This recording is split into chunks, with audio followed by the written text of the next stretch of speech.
Buenas, aquí con otro video. Este es un 2000 Toyota Camry con 4 cilindros. Está temblando el motor, tenemos que el motor está temblando.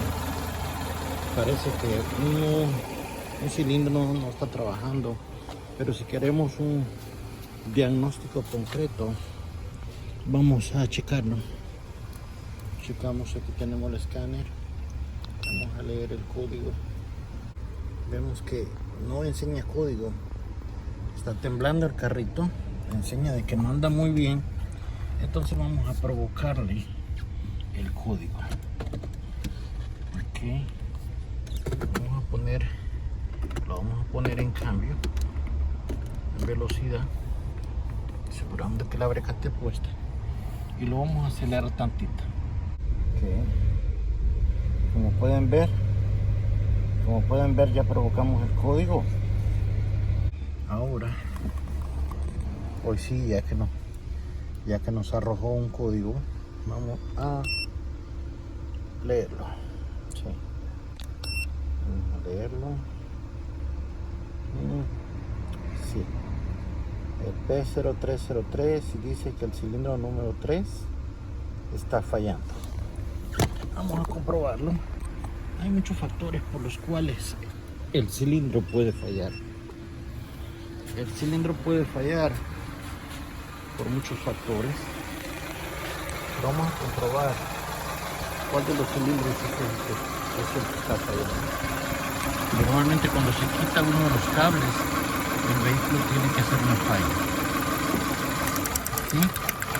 Si ve la chispa, el vehículo falla, luego empareja este otro, ¿sí? Entonces pueden escuchar que el vehículo falla más, está temblando más todavía, pero al sacar el cilindro número 3 no hace nada, ¿sí?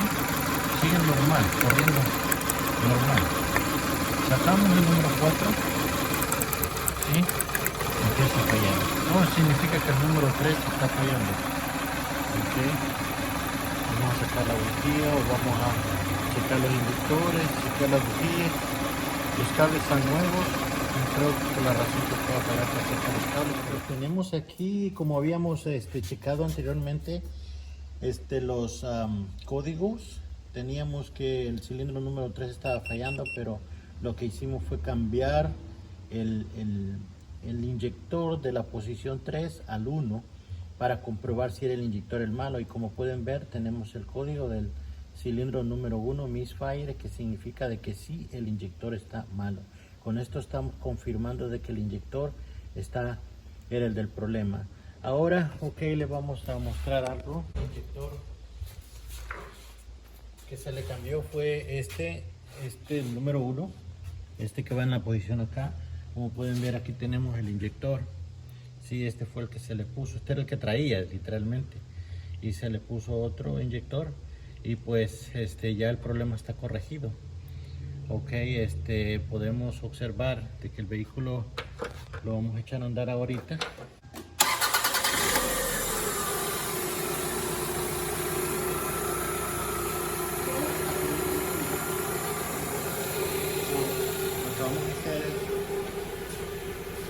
Vamos a borrar el código.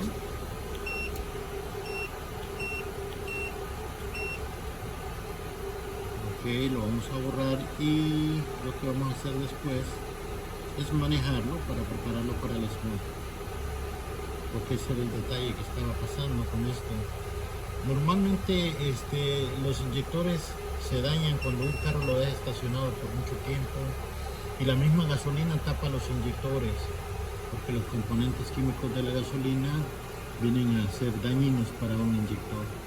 Lo más correcto es que si usted va a estacionar un vehículo y no lo va a seguir manejando, quítele el relay de la fuel pump, de la bomba de gasolina, déjelo corriendo hasta que se acabe la gasolina, y de ese modo puede conservar sus inyectores secos sin gasolina dentro, y ya de ese modo usted puede procurar de que el inyector no se tape. Ahora lo que vamos a hacer es prepararlo para el smoke. Como pueden ver,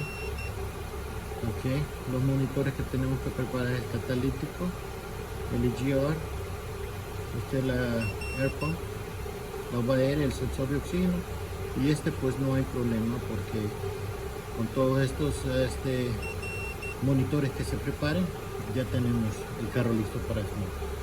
Ok, gracias por mirar mis videos y hasta el próximo.